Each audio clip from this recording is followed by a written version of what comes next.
Goes again, does Tamim. It's a bigger hit, it's 6 more.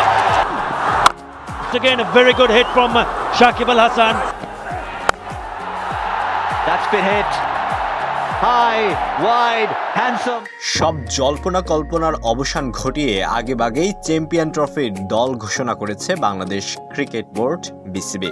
Shakib তামিমদের না থাকার বিষয়ে আগেই জানেন ক্রিকেট প্রেমীরা। আজ বড় চমক হলো লিটন দাসকে ছাড়াই দল ঘোষণা করেছে বিসিবি। সব মিলিয়ে কেমন হলো চ্যাম্পিয়ন ট্রফিতে টাইগারদের সেরা 15 সেটাই দেখে নেওয়া যাক একে একে। দল গঠন করতে গিয়ে অনেক কিছু বিবেচনা করতে হয়। একজন 25 বছরের তরুণ যতটা সতেজ থাকে, একজন 35 কিংবা 37 বছরের খেলোয়াড় ঠিক তার ফিটনেসের জায়গাটা ধরে রাখা খুব কঠিন হয়। সম্প্রতি তামিম ইকবালের অবসর অনেকটাই সহজ করে দিয়েছে নির্বাচকদের ভাবনা।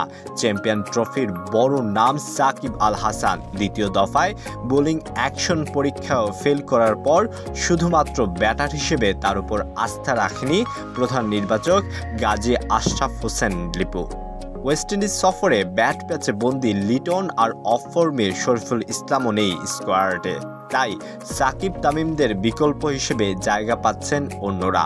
ওপেনার বাছাই করতে গিয়ে বড় চমক দিয়েছেন নির্বাচক প্যানেল। চ্যাম্পিয়ন্স ট্রফি 2025 খেলতে যাবে, সেই দলটার খেলোয়াড়দের নামগুলো আমি ঘোষণা করছি একে একে। ব্যাটিংয়ে ইনিংস শুরু করবেন তানজিন হাসান তামিমকে সঙ্গে নিয়ে সৌম্য সরকার। এরপরই মিডল অর্ডার সামলাবেন অধিনায়ক নাজমুল হাসান শান্ত, তাওহিদ হৃদয়, মুশফিকুর রহিম ও Mahmudullah.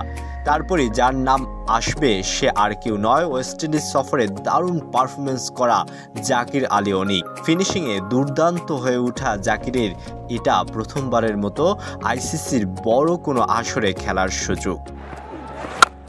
Full toss. You could hear a 6 from it. It is from the bat of Jakir Ali. বোলিংয়ে পেস ইউনিটে তাসকিন আহমেদ, মুস্তাফিজুর রহমান, তানজিন হাসান সাকিবের সঙ্গী পাকিস্তান ওয়েস্ট ইন্ডিজ সিরিজে ব্যাটারদের ঢোক গিলানো বল করা নাহিদ রানা। জাকিরের মতো নাহিদ রানারও এটি প্রথমবারের মতো আইসিসির বড় কোনো আসরে খেলার সুযোগ। Oh yes, oh yes, how good was that? Pitched and moved away slightly, enough to take that outside edge. Pakistan is just walking in and walking out. স্পিনে Shakib Al Hasan না থাকায় নাসুমের ভরসা রাখছে নির্বাচক প্যানেল। তার সাথে আছে দলের নিয়মিত মুখ মেহেদী হাসান মিরাজ ও লেগে রিশাদ হোসেন। আজ রোববার প্রধান নির্বাচক গাজী আশরাফ হোসেন লিপু দল ঘোষণা করলেও আইসিসির কাছে 15 সদস্যের এই স্কোয়াড জমা দিতে কিছুটা সময় লাগবে। তারপরও আগামী 12 ফেব্রুয়ারি পর্যন্ত দল পরিবর্তনের সুযোগ থাকবে বিসিবির।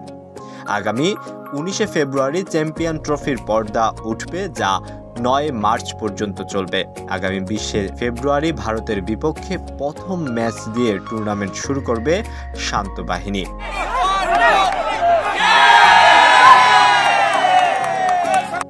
আলওয়ান খান, ঢাকা প্রকাশ।